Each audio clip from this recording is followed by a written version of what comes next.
సూర్య, జ్యోతి వాళ్ళిద్దరూ కూడా బయట అలా కూర్చొని పేపర్ చదువుతూ ఉంటారు. ఇంతలో జ్యోతి ఫోన్కి అయితే సునంద గారు కాల్ చేస్తారు. ఇక సునంద గారు కాల్ రావడంతో అక్కడ ఉన్న జ్యోతి అయితే ఏమండి సునంద గారు కాల్ చేస్తున్నారు అని చెప్పి అంటుంది. సరేలే ఒకసారి లిఫ్ట్ చేసి మాట్లాడు దేని గురించో అని చెప్పి సూర్య అంటూ ఉంటాడు.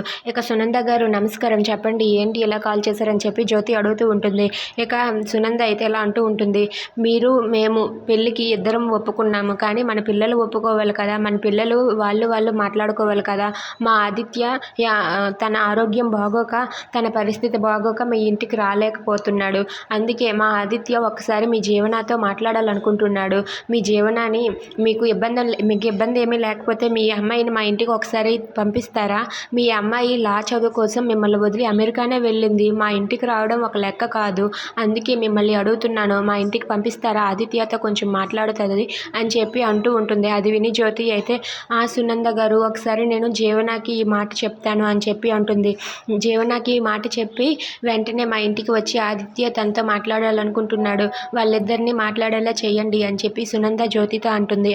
సరే నేను మళ్ళీ మీకు కాల్ చేస్తానని చెప్పి జ్యోతి అంటుంది. ఇక ఫోన్ పెట్టేయగానే సునంద గారు చెప్పిన మాటలన్నీ సూర్యతో అంటుంది. ఇప్పుడు జీవన దానికి ఒప్పుకుంటుందా అని చెప్పి సూర్య అంటాడు. దాంతో జ్యోతి అయితే జీవన ఒప్పుకుంటుందో లేదో తెలియదు, కానీ ఒకసారి మనం జీవనకి అడిగి చూడాలి, వాళ్ళు అనుకున్నది నిజమే కదా, వాళ్ళిద్దరూ ఒకసారి మాట్లాడాలి కదా అని చెప్పి జ్యోతి అంటుంది. Thanks for watching friends, please subscribe.